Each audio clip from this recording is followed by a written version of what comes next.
particulière, c'est-à-dire la morbidité et la mortalité, et je vais revenir sur ça par la suite. Et vous avez aussi les indices, hein, donc, qui intègrent plusieurs dimensions de l'état de santé. Donc, on va expliquer tout ça et on va voir quel est l'intérêt de chaque indicateur. Vise à décrire globalement l'état de santé comme en démographie. Donc, tout ça, donc, morbidité, mortalité, qui sont des indicateurs, ils visent à décrire globalement, d'une manière générale, hein, l'état de santé. Donc, finalement, qu'est-ce qu'on retient? On retient une chose très très importante, c'est que maintenant, on peut mesurer l'état de santé. Mesure, ça veut dire avoir un chiffre. Mesurer, c'est-à-dire quantifier la chose. C'est-à-dire on s'éloigne de la subjectivité et on se rapproche de l'objectivité. Et lorsque j'ai une mesure, ça veut dire que je peux l'estimer, je peux la palper, hein, je peux l'apprécier. Euh, En termes de généralité, je ne veux pas tarder,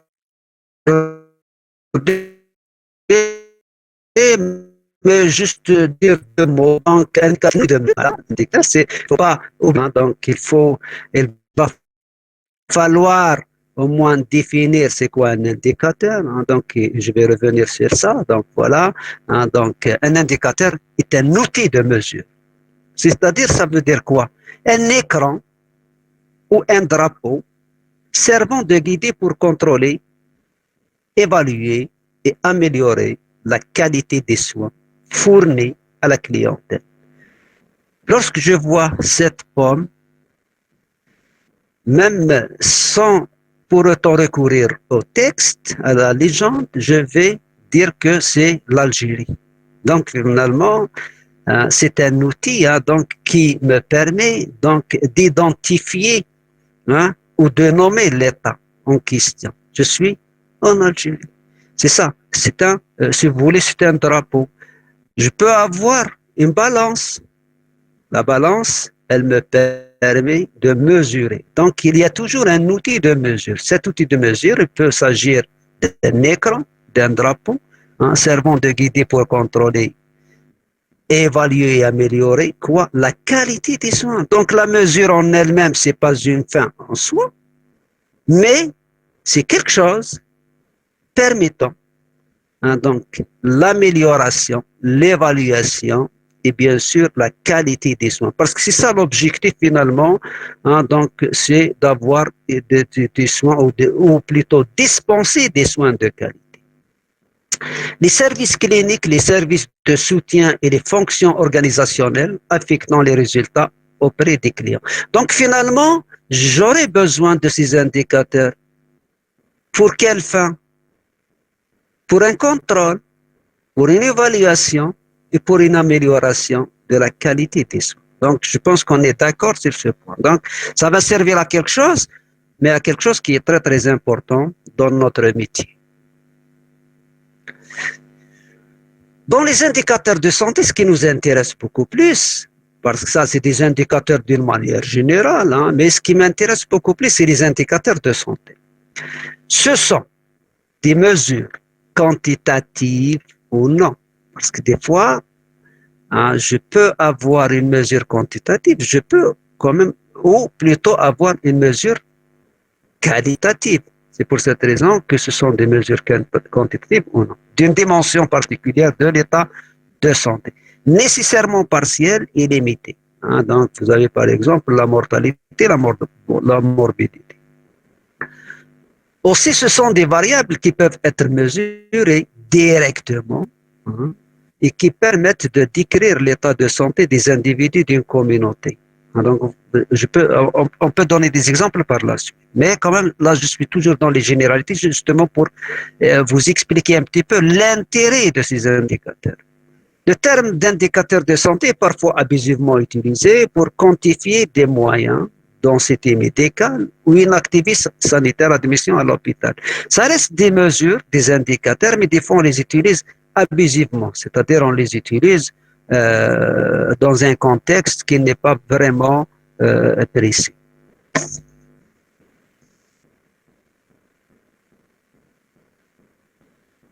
Quel est maintenant l'intérêt de ces indicateurs? On ne fait pas les choses pour les faire, mais il y a toujours une idée derrière, il y a toujours un intérêt derrière. Hein, donc, comme c'est important. D'abord, décrire l'état de santé d'une population. J'aurais besoin d'une description de l'état de santé d'une population. Sans description, je ne peux pas analyser. Et vous avez certainement vu ça avec mon ami professeur Kadir, c'est que la première étape euh, des études épidémiologiques, c'est la description. La description, elle précède toujours l'analyse. Hein, il faut avoir une idée plus ou moins générale sur le phénomène, puis je vais rentrer dans l'analyse et justement pour essayer d'aller plus loin justement pour détecter des facteurs de risque ou autre chose. Donc le premier intérêt, c'est de décrire l'état de santé de la population. Deuxième intérêt, c'est estimer l'importance d'un phénomène de santé. Nous sommes dans l'estimation parce qu'il n'y a pas d'absolu. Mais quand même, lorsque je vais estimer l'importance d'un phénomène de santé, je l'estime à travers des mesures, à travers un indicateur. Je ne peux pas l'estimer subjectivement. Donc, j'aurai besoin de quelque chose qui va me donner un chiffre. J'estime à 70%, à 60%, à 50%, et je m'en passe. Estimer aussi l'impact d'un phénomène de santé. Je vaccine, et je vais estimer un petit peu les bienfaits ou les effets indésirables d'une action de santé, la vaccination par exemple. Mais si je ne vais pas recourir aux indicateurs, je ne peux pas, hein, si vous voulez, estimer l'impact d'un problème de santé. Donc, c'est pour cette raison, il ne faut pas oublier mes enfants. Je vais revenir juste pour ne pas perdre le bout de fil. C'est que je disais tout à l'heure, attendez, attendez, voilà, contrôler, évaluer et améliorer la qualité des soins. Voilà. Ces généralités-là, donc ces mots-clés, on les trouve ici. Voilà. Hein. Estimer l'impact d'un problème de santé, je suis en train d'évaluer. Ah oui, je suis en train d'évaluer. Estimer l'importance d'un phénomène de santé, je suis en train de contrôler. Et ainsi de suite. Vous voyez quand même, c'est quelque chose qui se fait d'une manière bien enchaînée. Hein, donc, j'estime que vous trouvez donc l'explication de ce qui a précédé là. Donc. Et identifier les problèmes prioritaires. Lorsque j'identifie, c'est-à-dire je vais toucher au doigt les problèmes, ça me facilitera la tâche de leur trouver les bonnes solutions. Et les bonnes solutions vont permettre aussi d'économiser le temps et les moyens aussi. Des fois, je vais engager, si vous voulez, quand même, je propose des solutions, mais c'est des solutions qui ne vont pas régler le problème. C'est comme un mécanicien qui pose le mauvais diagnostic, il va changer une pièce à tort et la panne reste toujours d'actualité, elle est là.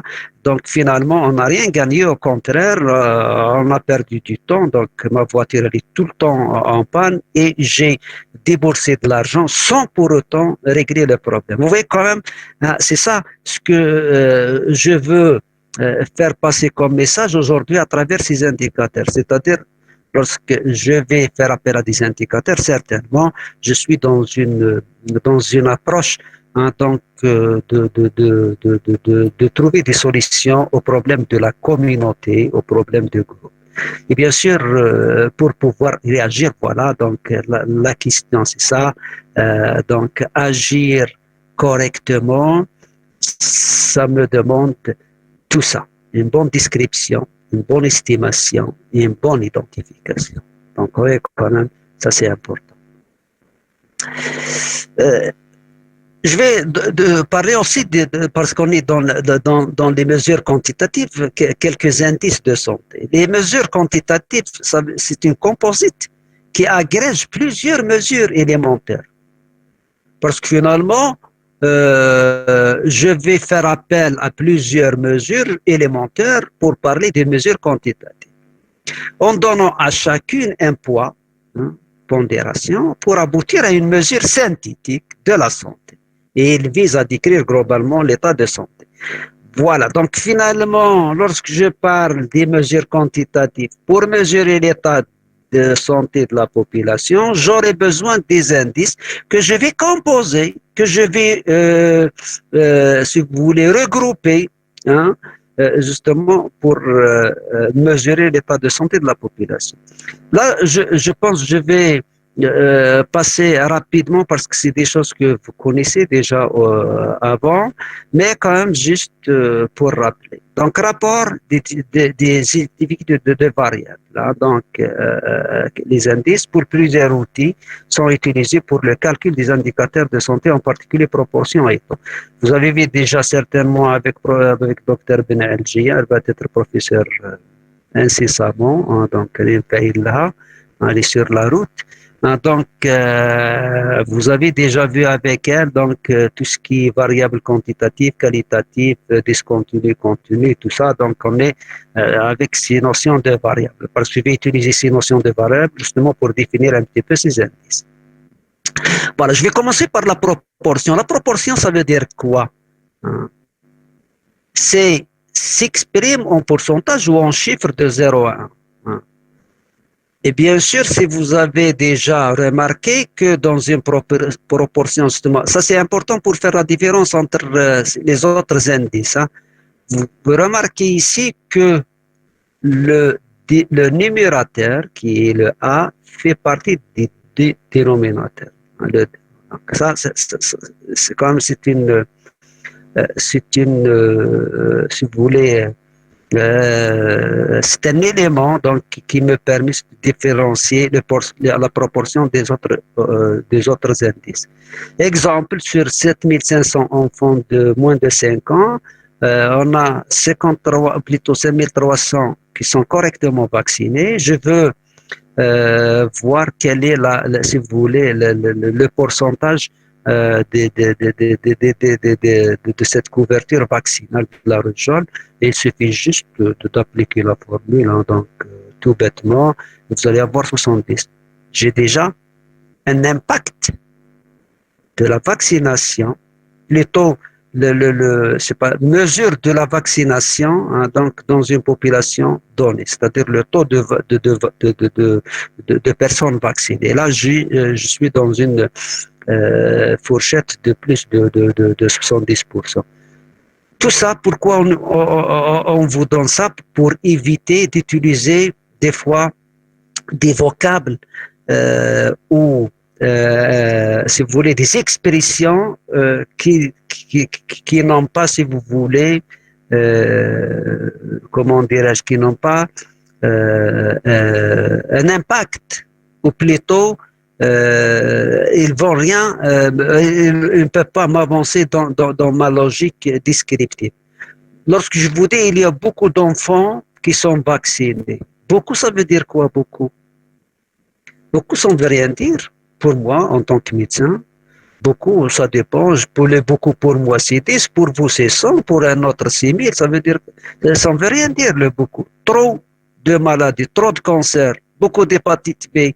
Vous voyez que c'est un langage qu'on utilise tout le temps. Mais finalement, pour un médecin, lorsqu'il veut agir, il ne peut pas agir. Il va agir comment? Il n'a pas une mesure. Mais par contre, là, lorsque je vais faire appel à des indicateurs, ça change tout. 70% vaccinés, je peux interpréter ce chiffre. Est-ce qu'il est suffisant? Il est important, moins important. C'est à moi de voir. Et je peux agir. Je peux, par exemple, l'améliorer. Et lorsque je peux l'améliorer, je vais voir pourquoi je n'ai pas atteint, par exemple, 90%. J'ai fixé, par exemple, un taux de 90% qui n'a pas été atteint. Je vais chercher pourquoi hein, ce taux n'a pas été atteint. Est-ce qu'il y a un manque de vaccins, manque de personnel, manque de sensibilisation de la population? Je cherche. Mais quand même, c'est un chiffre que je peux le considérer comme un référentiel et que je peux améliorer par la suite. Vous voyez que l'intérêt de la mesure, quand même, elle est là. Bien. Le ratio. On a vu le pourcentage, hein, ou la proportion. Vous avez un ratio, c'est le rapport des effectifs des deux modalités d'une même variable. Et on vous donne toujours l'exemple, le type de variable sexe, la variable sexe qui a deux modalités féminin et masculin, femme et homme. Et le sexe ratio, hein, c'est l'exemple type de ce ratio. Mais ce qu'il faut aussi retenir, c'est qu'il n'y a pas d'unité. Hein, et bien sûr deux modalités différentes. Donc le numérateur, il ne fait pas partie du dénominateur. Donc vous voyez que comme donc c'est exclusif, donc c'est la différence entre ratio et proportion. Exemple, sur 100 individus, 49 hommes et 51 femmes, le sexe ratio, donc c'est le masculin sur le féminin, à la formule homme sur femme, et vous avez 0,96 hommes pour une femme. Voilà, donc vous allez me dire, parce que je peux utiliser, si je n'ai pas ça, qu'il y a beaucoup de femmes par rapport aux hommes. Vous allez, il y a beaucoup de femmes par rapport ou le contraire. Je vous pose la question, comment vous le savez? Et vous ne me donnez pas quelque chose mesurable. Donc, je ne peux pas l'accepter. Mais lorsque vous me dites ça, donc là, c'est quand même c'est important. Bien. L'indice, c'est le rapport des effectifs de deux variables. Je ne sais pas si vous suivez mes enfants, la proportion, elle est là, hein, quand même. Vous avez le ratio, c'est le rapport de deux modalités d'une même variable. Et vous avez l'indice, qui est le rapport des effectifs de deux variables. Ça, c'est les deux variables. Là, donc. Généralement, c'est un indicateur ou un indice qu'on utilise beaucoup en économie de la santé. À l'hôpital pédiatrique, il y a 1000 enfants pour 10 infirmières, soit 1000 sur 10, et vous avez 100 enfants par infirmière. Vous savez déjà, je peux quand même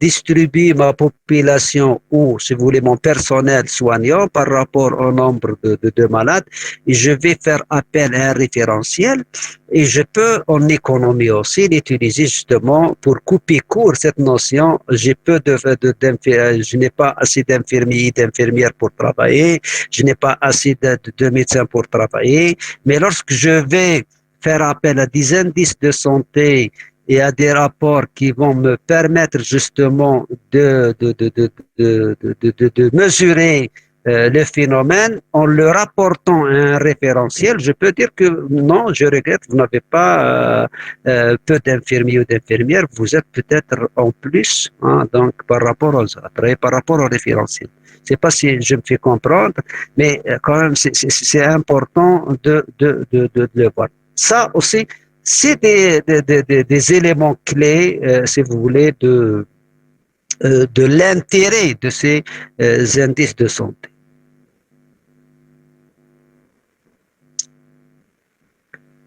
Voilà, juste un mot sur la classification des indicateurs de santé. Tout à l'heure, j'ai parlé de la mesure qualitative et quantitative. Des fois, on peut mesurer, des fois, on ne peut pas mesurer. Pourquoi? Parce que quand même, si on se réfère à cette classification des indicateurs de santé, je vois aussi à gauche les indicateurs déterminants de la santé et vous avez à droite les indicateurs de l'état de santé. On va essayer de commenter cette plaque, elle est très très importante en santé communautaire, en santé publique. Les indicateurs déterminants de la santé, vous avez 5 déjà. Vous avez ce qu'on appelle les déterminants liés au comportement. Je l'ai classé en premier parce que quand même c'est important en santé communautaire. Je vais donner par la suite des exemples qui vont vous permettre d'appréhender et de comprendre donc tout ça. Les déterminants liés à l'environnement, parce qu'on vit dans un environnement, il faut le prendre en considération, surtout en sciences médicales. Et vous avez aussi les déterminants biologiques, génétiques et héréditaires. Et vous avez les déterminants sociaux. Et vous avez les déterminants liés au système de santé. Vous voyez quand même, mes enfants, ça c'est des indicateurs aussi. Parce que lorsque je parle des indicateurs, il n'y a pas uniquement la morbidité, la mortalité, il n'y a pas uniquement l'espérance de vie et autre chose, mais quand même, il y a des indicateurs déterminants de la santé. Et pourquoi on étudie ça? Parce que c'est des choses qui entrent direct avec l'état de santé, soit dans le sens positif, soit dans le sens négatif. À droite, vous avez les indicateurs de l'état de santé, ça veut dire la morbidité, on va voir ce que c'est. Vous avez la mortalité, vous avez l'handicap et vous avez l'espérance de vie sans incapacité. Voilà, espérance de vie sans incapacité. Donc ça, c'est les indicateurs de l'état de santé. Et on va essayer de voir un par un comme c'est important. Un indicateur par indicateur. Bien. Les indicateurs déterminants de la santé. Je vais commencer par la rubrique de droite. Donc, les déterminants de santé sont les facteurs ayant une influence sur l'état de santé. Ils sont positifs ou négatifs. Les principaux déterminants négatifs, c'est-à-dire favorisant la survenue de maladies ou d'accidents, sont classés en 5 grandes catégories. C'est d'après le classement retenu par le comité de santé publique. Je vais commencer par les déterminants liés au comportement. Le comportement, mes enfants, est là. C'est une question qui me tient à cœur. Le comportement سلوكات سلوك يقدر يكون سلوك إيجابي يقدر يكون سلوك سلبي. Ce qui un petit peu fait la différence entre une évolution favorable d'une action et défavorable d'une autre action. Quand même, c'est important. Et ce n'est pas les exemples qui manquent. D'abord, on va jeter un coup d'œil sur cette diapo, on va essayer de tirer les mots-clés, après je vais donner des exemples par la suite. Ce sont les facteurs individuels de mode de vie, tels que les habitudes alimentaires, consommation de drogue, illicite et illicite, la sédentarité, le comportement sexuel à risque et les comportements de prise de risque et de violence.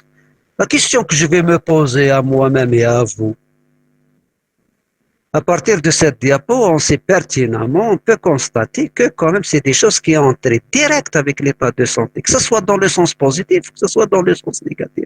Si je vais adopter une bonne alimentation équilibrée, je vais bien sûr participer, contribuer dans l'état de santé d'une manière positive.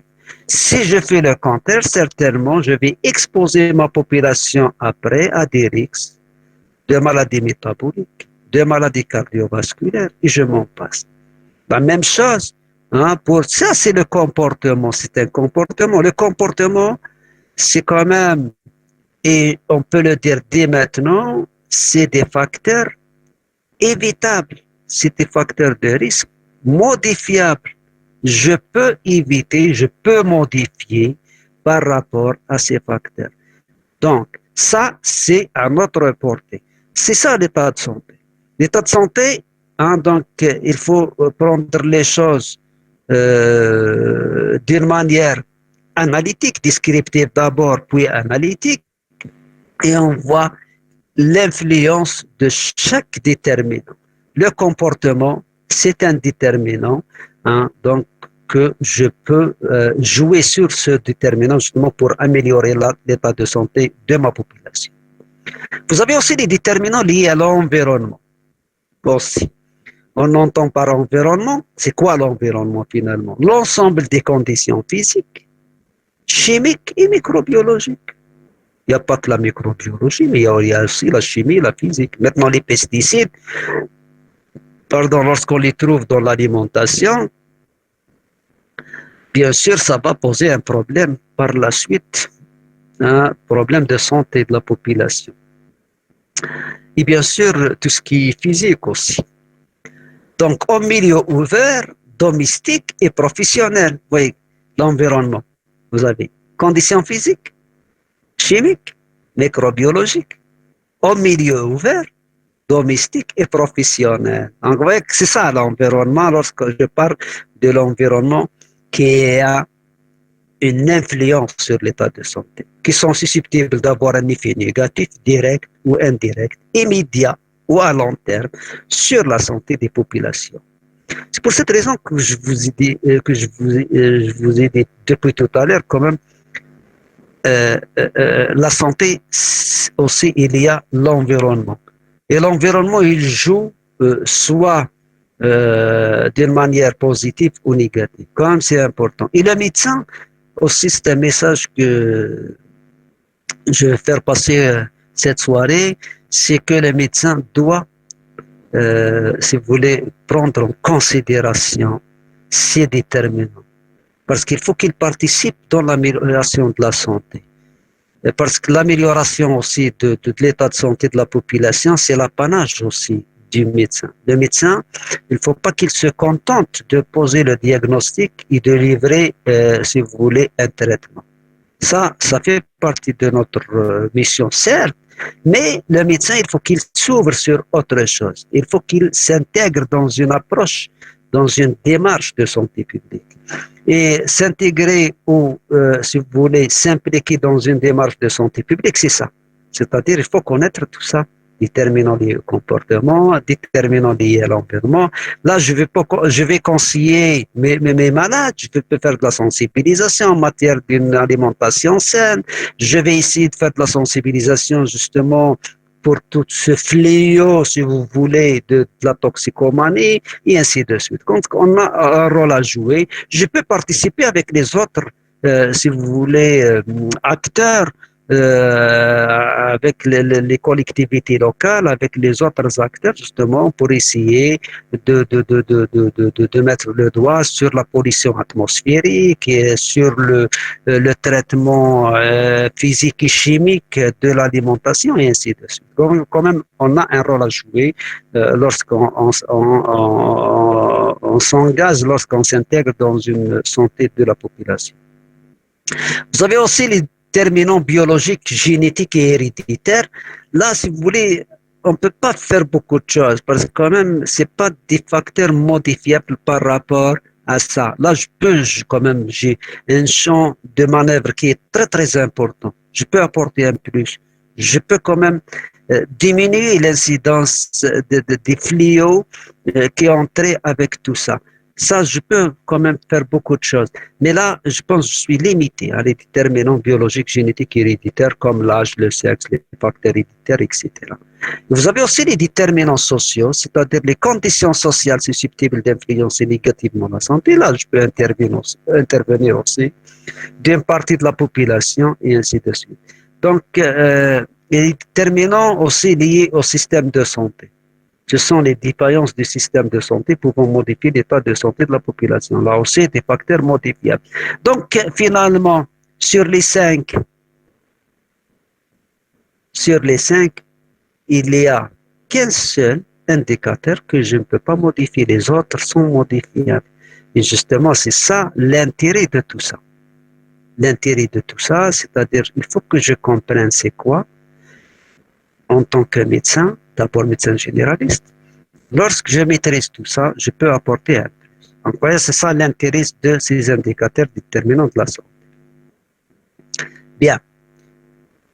Je vais passer maintenant aux indicateurs de l'état de santé. Alors, c'est les déterminants, ce qu'on vient depuis tout à l'heure, c'est les déterminants de la santé. Là, c'est les indicateurs de l'état de santé. Voilà. D'abord, ce sont les défaillances plutôt. Là, les indicateurs d'état de santé, ils permettent quoi? De décrire le versant négatif.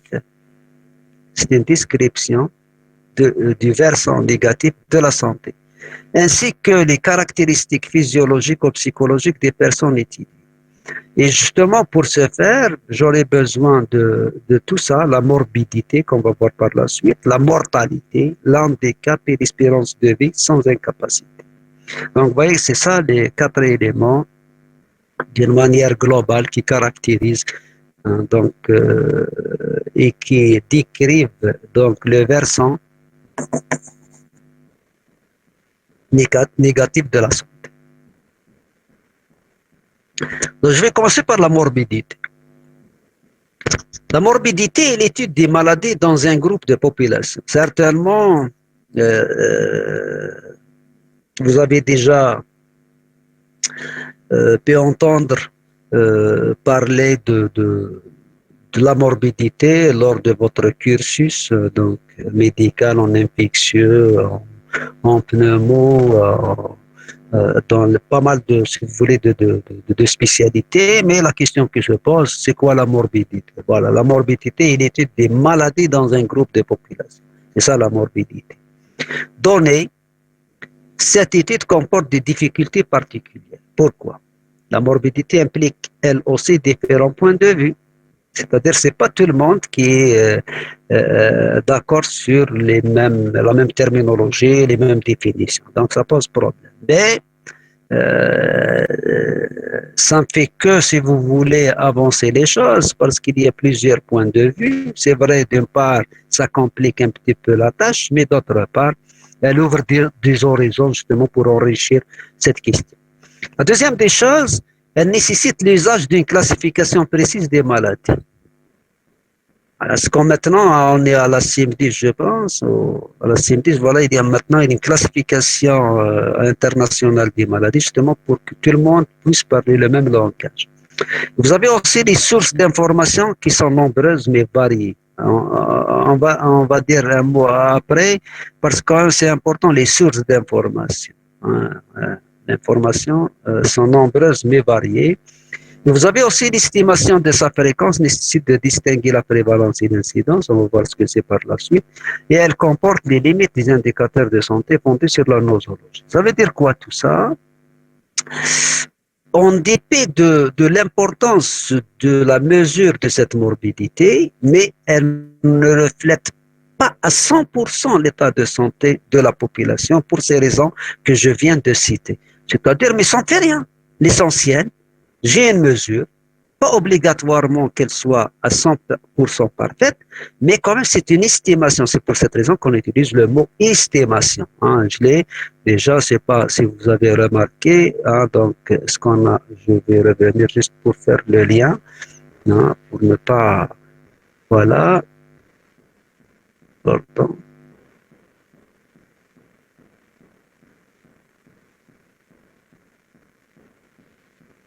Classification, c'est pas sur les objectifs. En être apprécié, voilà, et calculer.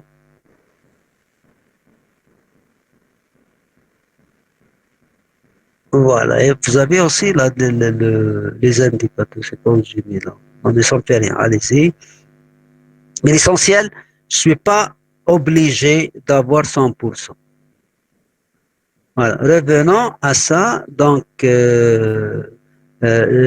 justement, donc ce qui m'intéresse, c'est que je peux avoir une estimation de, si vous voulez, de l'état de santé de la population chiffrée, quantifiée à partir des indicateurs de l'état de santé. Bien. Vous avez les types de morbidité. Vous avez d'abord, je parle de la morbidité, il ne faut pas oublier la morbidité, donc c'est une maladie dans un groupe de population, mais la maladie, elle peut avoir plusieurs, si vous voulez, façades, elle peut avoir plusieurs configurations. D'abord, je vais parler de la morbidité objective. Ça veut dire quoi? Elle est évaluée par la recherche systématique d'un problème de santé au sein d'une population à partir d'enquêtes. C'est-à-dire qu'il y a quelque chose d'actif. Je vais chercher l'information à partir des enquêtes. Je vais faire des enquêtes. Et je vais s'enquérir de l'état de la population hein, donc en déployant un effort justement pour quantifier, pour mesurer cet indicateur. Selon des critères standardisés, bien sûr, et objectifs, indépendamment de la perception qu'ont les personnes de ce problème et de leur recours aux soins.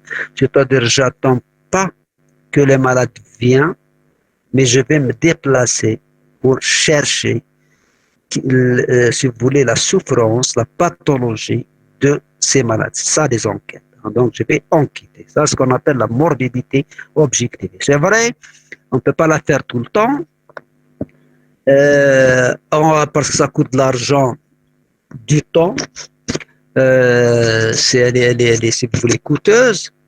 Je cite par exemple l'enquête nationale Tahina, donc faite en Algérie.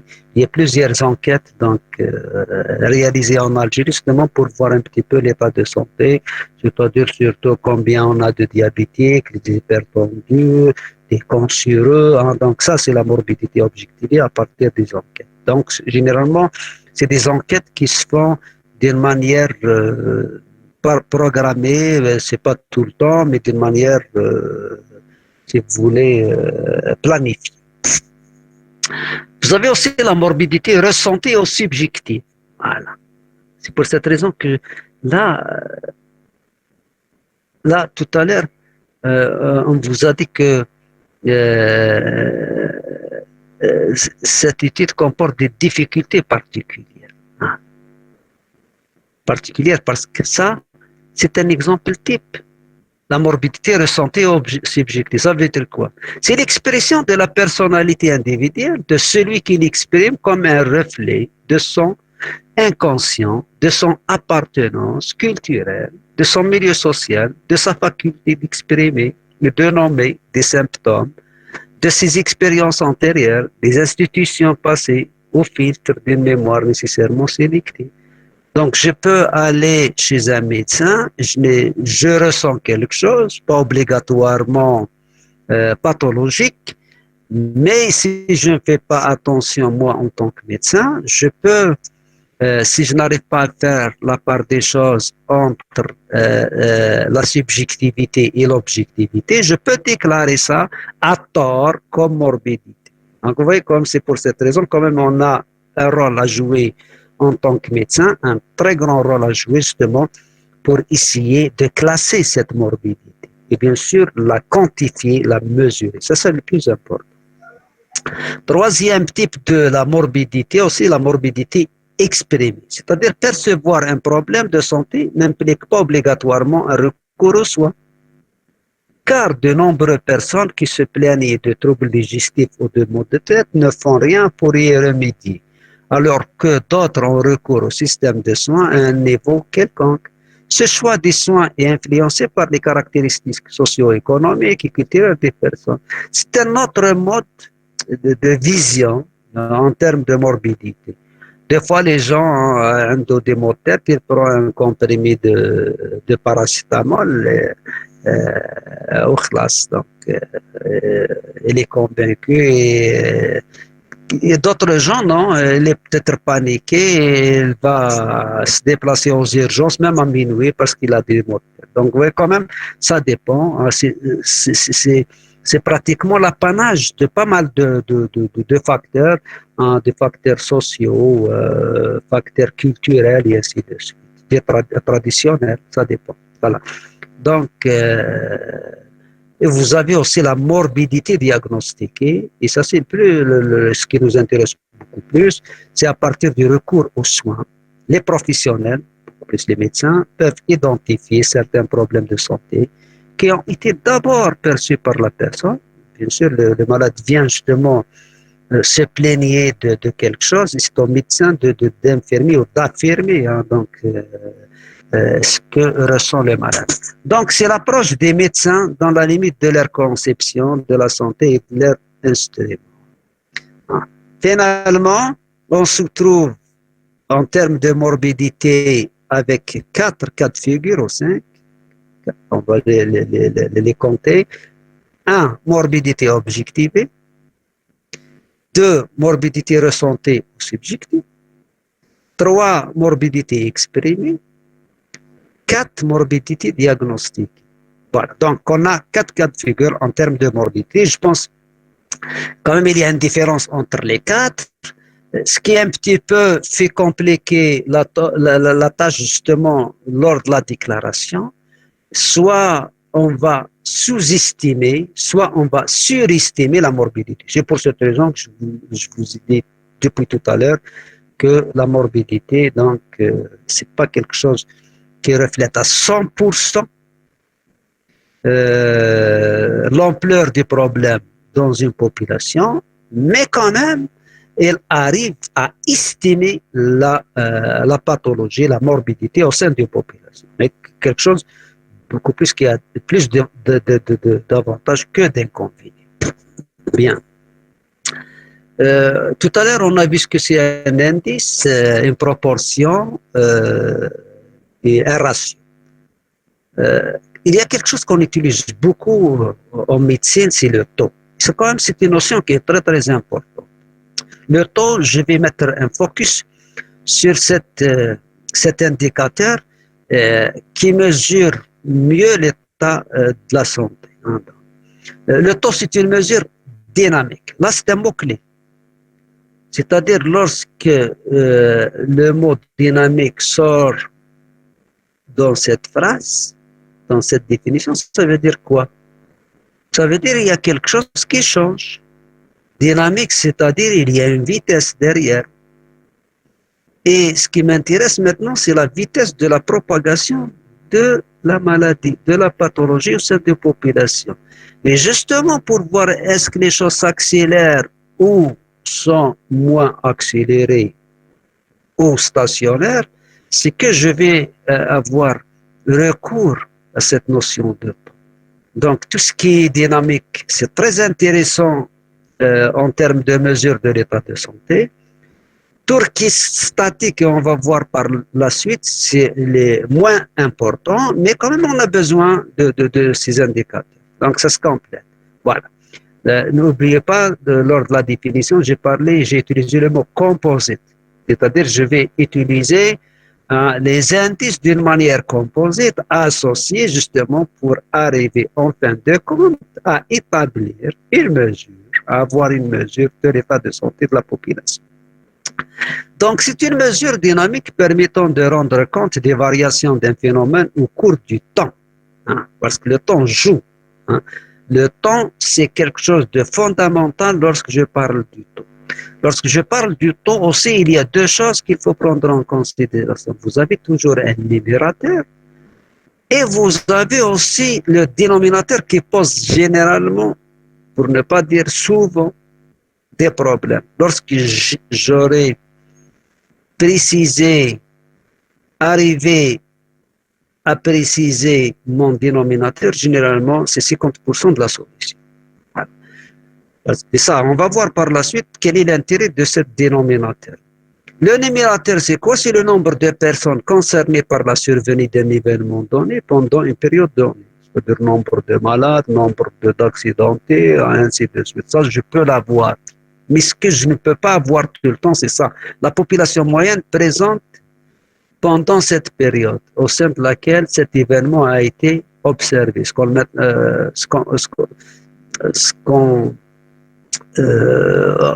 Généralement, actuellement, on parle de la population exposée au risque. On va voir par la suite. C'est ça, le dénominateur, il faut le préciser. Lorsque j'ai mon dénominateur, je vous dis que déjà 50% des problèmes est résolu. Donc, voilà, dénominateur figure l'ensemble des individus, donc susceptibles de connaître l'événement pendant cette période. La période de référence, en règle générale, c'est l'année, lorsque je parle du taux. Le nombre de la population est généralement exprimé pour 1000, 10 000 ou 100 000. C'est comme vous voulez. Mais l'essentiel, ce qu'il faut retenir, c'est que pour parler d'un taux, il y a trois choses. Il y a un numérateur, vous avez un dénominateur et vous avez la période de référence et vous avez aussi le temps. Voilà, pour parler d'un taux. Le taux, ça n'a rien à voir avec la proportion, ça n'a rien à voir avec l'indice, ça n'a rien à voir avec le ratio. C'est ça. Un taux, c'est quelque chose qui a si vous voulez, ces caractéristiques. Exemple, je parle par exemple de taux de natalité. C'est le nombre de naissances par an pour 1000 habitants. Je parle du taux de fécondité. Ça, c'est des indicateurs démographiques. Hein. Nombre de naissances par an pour 1000 femmes.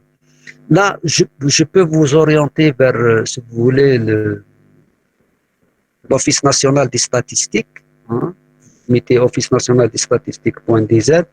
Donc, vous allez avoir c'est quoi tout ça, avec les détails, avec des chiffres actualisés. Quand même, pour un médecin, il est très intéressant de connaître tout ça. Par la population féminine de votre pays, la population masculine, le taux de natalité, le taux de mortalité. Hein, c'est quand même, c'est quelque chose, si vous voulez, de intéressant.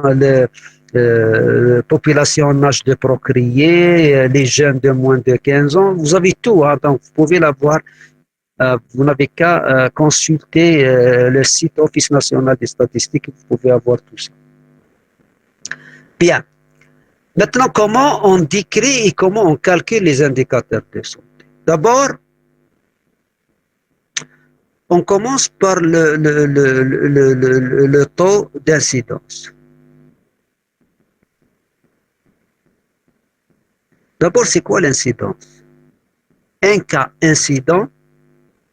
incidence, c'est un indicateur d'abord, il faut retenir d'abord ça, c'est un indicateur dynamique. C'est-à-dire il change avec le temps.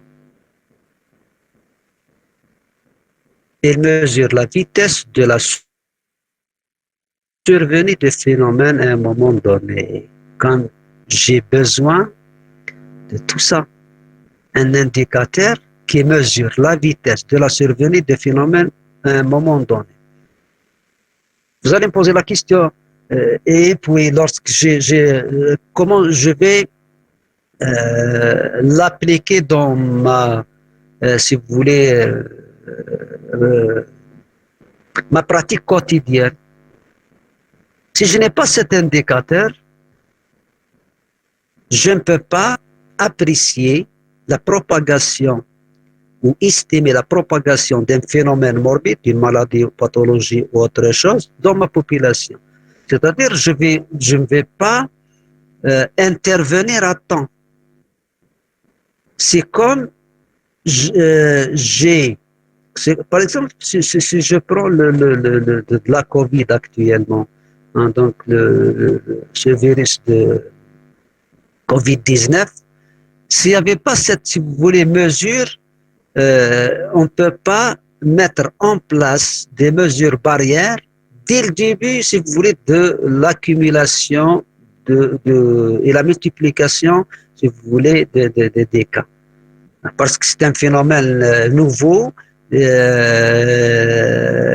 Si vous voulez, la vitesse de propagation elle est très très importante. Si je n'ai pas cette mesure, justement les chiffres qu'on est en train de vous donner, les nouveaux cas, c'est une incidence, c'est les nouveaux cas apparus dans une population. C'est un indicateur qu'on utilise beaucoup en médecine, en sciences médicales, même pour les autres, si vous voulez, disciplines.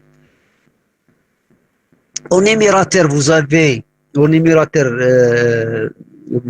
le nombre de nouveaux cas, parce que lorsque je parle de l'incidence, c'est toujours les nouveaux cas d'une maladie apparue pendant une période de temps donné. Elle définit comme suit. Voilà. J'ai mis à droite ce schéma juste pour illustrer tout ça. C'est comme vous avez une baignoire, je vais la remplir avec de l'eau. L'eau qui coule, elle est toujours renouvelée. Ça, c'est l'incidence. Et vous avez aussi l'eau qui va être mélangée à chaque fois. Donc, il va caractériser la prévalence par la suite qu'on va voir. C'est pour cette raison qu'on vous dit la prévalence, c'est les nouveaux et les anciens cas. À un moment donné, je ne peux pas faire la différence entre les deux parce que là, vous n'allez pas pouvoir faire la différence entre l'eau d'hier et l'eau qui vient juste d'être coulée. Donc, vous voyez comme c'est important. Et bien sûr, cette prévalence, donc, elle dépend de la récurrence du phénomène, de la mortalité, c'est-à-dire ce qui va sortir du bas de la baignoire. Donc de ce récipient, donc ce qui va échapper, donc soit il va diminuer donc cette prévalence, soit une guérison de la maladie, une mortalité, des pertes de vie, et ainsi de suite. Donc qu'est-ce qu'on retient? L'incidence c'est le nouveau cas, mesure la vitesse de survenue du phénomène, à un moment donné, bien sûr, le temps il est très très important, qu'on va définir par la suite, et j'anticipe un petit peu la prévalence, c'est nouveau et ancien. Bien, le taux d'incidence, c'est le nombre de nouveaux cas au cours d'une période de temps, ça c'est le numérateur.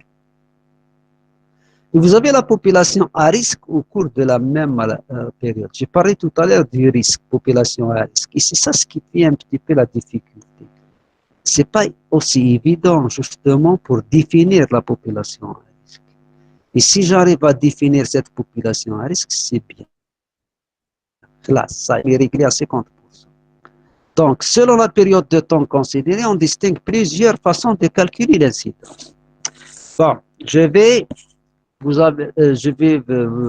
dire dès maintenant, il ne faut pas avoir peur. Donc, même les gens qui n'arrivent pas à suivre correctement, on va faire ça sous forme d'exercice par la suite et on va expliquer les choses. Mais l'essentiel maintenant, il faut essayer de comprendre le pourquoi du comment, les éléments clés définissant ces indicateurs. Mais pour le calcul, ça ne pose aucun problème. Si je comprends correctement et clairement ce que je viens de vous donner aujourd'hui, le reste va être, si vous voulez, tiré au clair davantage lors des séances de TD et TTP, qu'on va voir par la suite, bien sûr. Et je vais voir le docteur Ben Adjia, elle va vous faire des TD par la suite concernant ces indicateurs. Bien.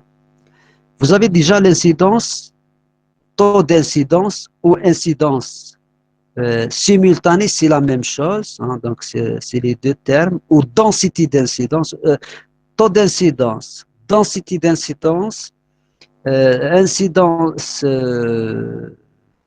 instantanée plutôt, les trois termes, ça veut dire la même chose. Taux d'incidence, je me répète, densité d'incidence et incidence instantanée, ça veut dire la même chose. Et vous avez aussi l'incidence cumulée. C'est une autre, si vous voulez, incidence. Nombre de nouveaux cas au cours d'une période de temps, population à risque au cours de la même période. Elle s'exprime sous forme d'un chiffre compris entre 0 et 1 ou %. Le choix de la période dépend de la dynamique générale de la maladie, les conditions d'utilisation d'incidence cumulée. Quelles sont les conditions de cette incidence cumulée? Je vais vous donner un exemple par la suite. D'abord, elle s'exprime sous forme de, donc je pense que c'est une répétition. Juste les conditions. Conditions d'utilisation, la période de mesure doit être précise. Là, je suis dans l'incidence cumulée. Hein. Il faut que la population reste stable pendant cette période d'étude et que les sujets soient suivis de façon identique sans perte de vue. Ça, c'est des conditions pour parler des incidences cumulées. Mais je vous dis tout de suite, cette incidence cumulée, elle est actuellement peu utilisée. On l'utilise pas tout le temps parce qu'elle ne reflète pas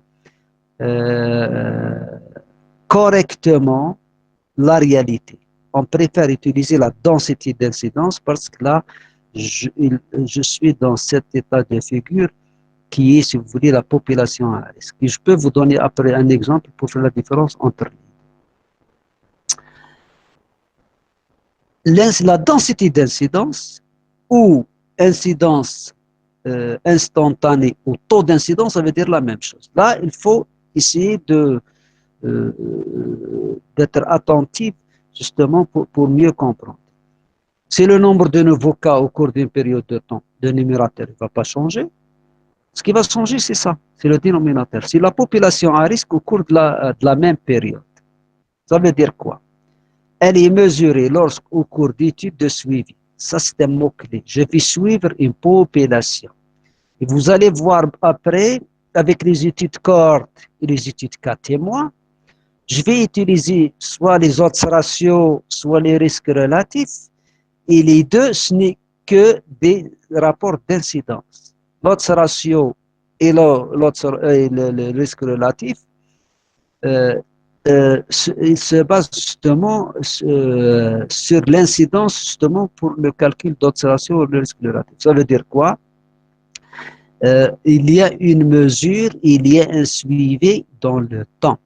C'est pour cette raison que je vous ai dit tout à l'heure que l'incidence, c'est quelque chose de dynamique par rapport à la prévalence. C'est quelque chose de dynamique. Voilà. Elle est mesurée lorsqu'au cours d'études de suivi, les personnes sont à risque pendant différentes périodes. C'est-à-dire, je travaille dans une usine où il y a le risque d'irradiation. Dans cette usine, il y a plusieurs employés. Ils ne vont pas avoir le même risque parce que ce risque, il diffère d'une personne à une autre par rapport à son exposition, par rapport à la densité de rayonnement ou des irradiations, de l'immunité de la personne, et je m'en passe. Donc, on ne va pas courir le même risque de la même manière. C'est pour cette raison je vais calculer le risque pour chaque employé. C'est pour cette raison qu'on vous dit, hein, les personnes sont à risque pendant différentes périodes. Des personnes peuvent entrer dans l'étude à différents moments ou en sortir parce qu'elles ont déménagé, ne veulent plus coopérer ou ont développé la maladie ou sont mortes.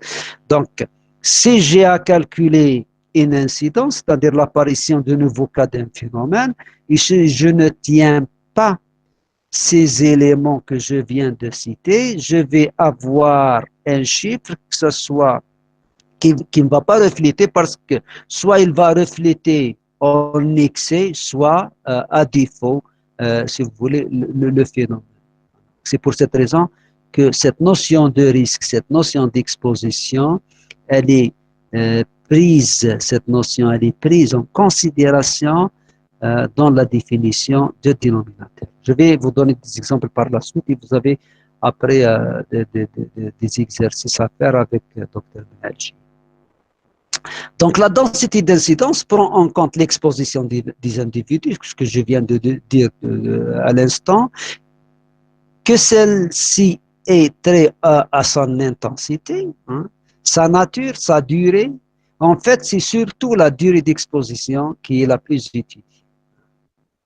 Il convient toujours de spécifier l'unité de temps retenue lorsque la densité d'incidence est estimée par des valeurs numériques en fonction du choix de cette unité. Exemple, 500 cas sur 1000 patients suivis pendant un an. Je vais calculer la densité d'incidence. Donc, les 500 nouveaux cas, ça c'est le numérateur. Et vous avez les 1000 patients qui sont suivis, c'est-à-dire ma population à risque, elle est au dénominateur. Donc, et vous avez la durée qui est 1 an. Donc, je vais 500 sur 1000 fois 1, c'est 1 an. Je vais avoir 0,5 cas pour 1000 patients année. Pour la personne année plutôt, personne, c'est pas patient, personne année. Ça, pourquoi j'ai mis personne année? Ça, c'est ce qu'on appelle la notion de risque. L'année, parce que j'ai suivi ces personnes pendant une année, 1000 personnes, hein, donc j'ai ma population qui est constituée de 1000 personnes. Là, donc ça, c'est une incidence ou densité d'incidence. Ou si je vais voir autrement, par jour, je vais multiplier par 365 jours. Je vais avoir 1,4 cas pour 1000 personnes jour. Vous voyez quand même, c'est par rapport à la période d'exposition. Je peux la calculer en mois, en semaine, c'est comme je veux. Mais ce qu'il faut retenir, il faut pas avoir peur. Même si vous n'avez pas bien saisi ça, c'est pas un problème. On aura l'occasion de les faire sous forme d'exercice. Ce qu'il faut retenir, c'est que au dénominateur, l'exposition, le temps d'exposition, la durée d'exposition, c'est une notion fondamentale pour partir de la densité d'incidence. Ça c'est le plus important. Pour la bonne et la simple raison, les gens ne sont pas exposés de la même manière. Et je viens depuis tout à l'heure attirer votre attention sur ces mots-clés, l'intensité de l'exposition, la nature de l'exposition et la durée de l'exposition. L'incidence ordinaire ou l'incidence, si vous voulez, cumulative, l'incidence cumulée, c'est comme vous voulez, c'est quoi? Elle est utilisée pour un pays, une région, où la population change du fait des naissances, des décès, donc, ou des mouvements migratoires. Pardon, le taux d'incidence est obtenu en rapportant le nombre d'événements à la population moyenne de référence, celle des présentés. Donc, bon, c'est plus important. Exemple. En Algérie, au cours de l'année 1985, on a recensé 42 070 victimes par accident de la route. Au 1er janvier 1985, la population algérienne était estimée à 21 millions 734 500 habitants. Au 31 décembre 1985, elle était estimée à 22 millions 432 000. Je ne sais pas si vous vous rappelez des conditions d'utilisation, il faut que ce soit une population stable. Pour cette raison qu'on vous a donné la population premier semestre année 85 et population 31 décembre 85. C'est-à-dire qu'il y a une variation pendant l'année. C'est pour cette raison qu'il faut prendre les deux et diviser par deux pour avoir la moyenne. La population moyenne de référence est de, elle est de 22 millions. Justement pour éviter ce biais, donc cette erreur, donc, qui va influencer un petit peu les calculs.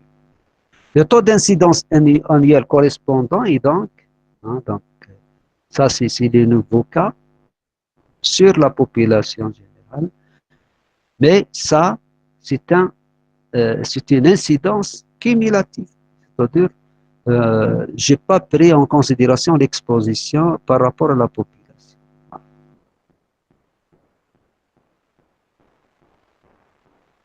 10 à la puissance 6, c'est-à-dire c'est en millions, voilà, c'est pour millions. C'est 190 nouveaux cas pour, vous pouvez calculer, pour 1 million, voilà, pour 1 million, pour 1 million, et par an. Taux d'attaque, c'est quoi un taux d'attaque? Le taux d'attaque est une incidence cumulée. Vous allez me dire pourquoi. Cumulé parce que le temps, il est très bref, utilisé lors de l'investigation des épidémies, surtout par exemple les toxi-infections alimentaires et tout ça. La durée, elle est limitée dans le temps, mais la particularité, c'est que ces toxi-infections, c'est des nouveaux cas. Donc, c'est une incidence, certes, cumulée, mais dans ce cas particulier, on la dénomme beaucoup plus comme un taux d'attaque. Le taux d'attaque, ça veut dire incidence cumulée utilisée dans des situations très passagères comme les toxi-infections, ce qui explique qu'ils soient en général utilisés lorsque la durée d'exposition à un facteur de risque est courte. Toxi-infection alimentaire, généralement l'exposition à l'agent pathogène, elle est très courte, comme le staph, comme les Escherichia coli, et je m'en passe, les Shigella. Donc, et même des fois, la durée, si vous voulez, d'incubation, elle est très brève. Le staph, une toxinfection au staph, je peux avoir des signes déjà à moins de 24 heures, je peux avoir déjà des signes de la toxinfection alimentaire, diarrhée, vomissement, et ainsi de suite. Exemple. 130 personnes ont consommé un repas dans une cantine le soir. 92 personnes ont présenté des douleurs abdominales. des nausées et des vomissements. Le lendemain matin, aucun cas n'a ensuite été recensé. Voilà, je vais calculer, je vais mesurer l'impact. Je vais mesurer, si vous voulez, la morbidité. Dans ce cas, je vais utiliser un taux d'attaque qui est une variété de l'incidence. C'est 92 personnes qui ont présenté des symptômes. Sur le personnes exposées, 130 personnes, 1%, et j'ai 70,8%, c'est-à-dire des convives qui ont mangé ensemble, ont donc eu des symptômes d'intoxication alimentaire. C'est parmi les 130, il y a 70 et un peu plus qui ont déjà manifesté les symptômes de la toxinfection alimentaire. J'ai quand même mesuré l'impact. Donc, ما راحش نقول هنا باللي نصهم بون سيتي ميزور la majorité داروا une intoxication, la majorité ça veut dire quoi? Ça ne veut rien dire. Beaucoup de malades qui ont eu de cette intoxication, ça ne veut rien dire. Donc c'est un langage qu'il faut éviter. Il faut passer maintenant à cette notion de mesure. Voilà, j'ai un taux d'attaque, j'ai pu mesurer quand même 70%. Je peux l'interpréter d'une manière scientifique par rapport au contexte et je peux donner quand même des orientations. Je peux agir à partir, si vous voulez, de ce taux qui est chiffré, qui est quantifié, qui euh, cet indicateur qui est mesuré. Voilà. Maintenant, la prévalence. La prévalence, c'est une morbidité. Si vous voulez, à la différence de l'incidence, c'est un indicateur statique. Et il ne faut pas oublier, on a parlé d'un indicateur dynamique lorsqu'on a parlé de l'incidence, qui mesure la fréquence du phénomène à un moment donné. Si je vais vous prendre en photo maintenant, je vais avoir un état de votre personnalité, c'est-à-dire une configuration à l'instant. C'est après 10 minutes, je vais vous prendre si vous voulez, de nouveau en photo. Certainement, les deux photos ne vont pas être identiques. Ça veut dire quoi? Ça veut dire que la photo, c'est quelque chose de statique, c'est-à-dire l'interprétation de la chose, elle reste, si vous voulez, valable juste au moment de la prise de la photo. C'est-à-dire, je ne peux pas suivre. C'est pour cette raison qu'on vous dit la prévalence est un indicateur statique. Par contre, l'incidence, c'est comme je suis en train de filmer un phénomène. Et lorsque je le filme, certainement, il va durer dans le temps.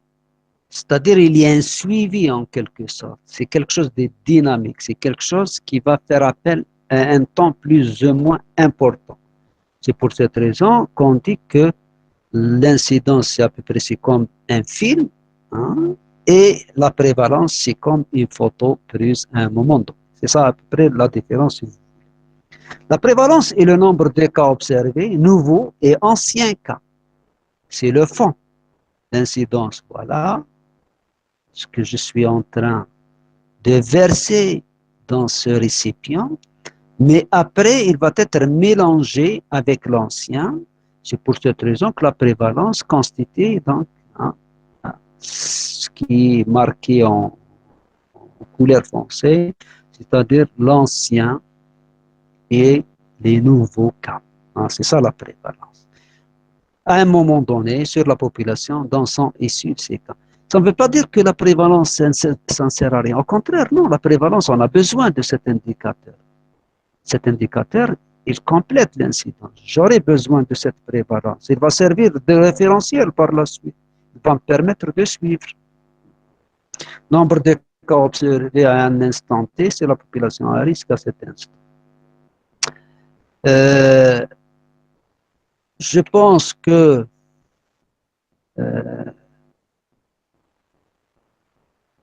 c'est pas docteur Ben Algia. Vous m'écoutez? Oui, professeur, je vous écoute. Bien, c'est pas si on peut, je pense, j'ai donné l'essentiel Mhm. pour ces indicateurs. Ils ont le cours justement, ils peuvent le voir en détail pour ne pas les encombrer. Je préfère maintenant, est-ce qu'ils ont des questions à poser? On peut répondre, il n'y a pas de problème. D'accord. Sinon, on va organiser avec eux, bien sûr, je vais vous donner des exercices après, vous allez D'accord. voir avec eux. On peut faire le présentiel aussi, s'ils ont Complété. des choses à demander, on peut s'étaler. Hein, donc, c'est pas si, D'accord. euh, c'est pas si c'était clair, le son est bien, il n'y a pas de difficulté, c'est pas. C'était parfait concernant le son, les diapos. On va leur demander s'ils ont des questions. Avez-vous des questions? Bon, voilà, il y a Reda. Elle vous pose une question. Est-ce que vous pouvez nous résumer les différents types d'incidences? Très bien. Donc, l'incidence, généralement, parce que, pourquoi je vous dis ça? Parce que dans des ouvrages, surtout les anciens ouvrages, vous allez trouver plusieurs, si vous voulez, dénominations de cet incident. Ce qu'il faut retenir, maintenant on parle beaucoup plus de la densité d'incidence. Densité d'incidence, c'est-à-dire là où il y a le dénominateur avec ce que je viens attendre, ce que je viens de. Pardon.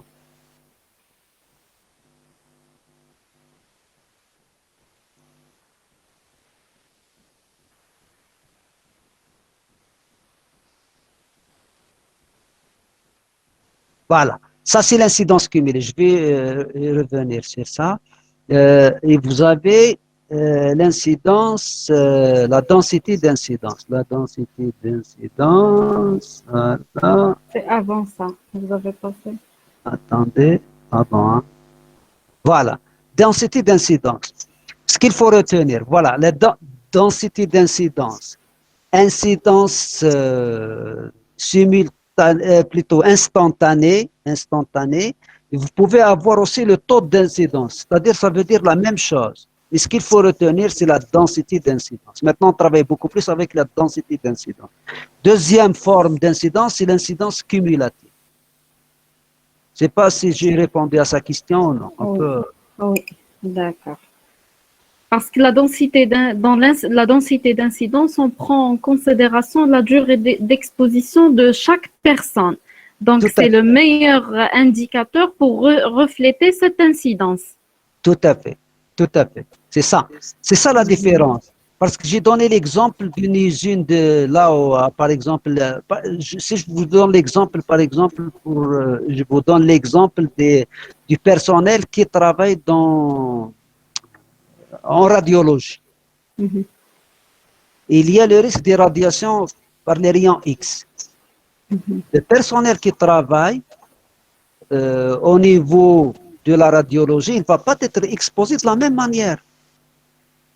C'est-à-dire avec le temps, avec l'intensité, si vous voulez, de rayonnement et la susceptibilité, ainsi de suite. Si je ne vais pas tenir en compte l'exposition par employé, je vais avoir une incidence qui ne reflète pas réellement, si vous voulez, le phénomène. Et lors de l'exercice qu'on va vous donner par la suite, vous allez constater que pour le même phénomène, si je calcule la densité d'incidence et l'incidence cumulative, vous allez avoir une différence qui va vous frapper et vous allez mieux comprendre. Exactement. On va essayer de développer tout ça encore lors des travaux pratiques. Tout à Enfin. fait, tout à fait. Mhm. Avez-vous d'autres questions? C'est toujours Rada. Quelle est Oui, la différence entre l'incidence cumulée et l'incidence ordinaire? c'est la même chose. Exactement. Ce qu'il faut retenir l'incidence cumulée. Mhm. C'est clair, Reda?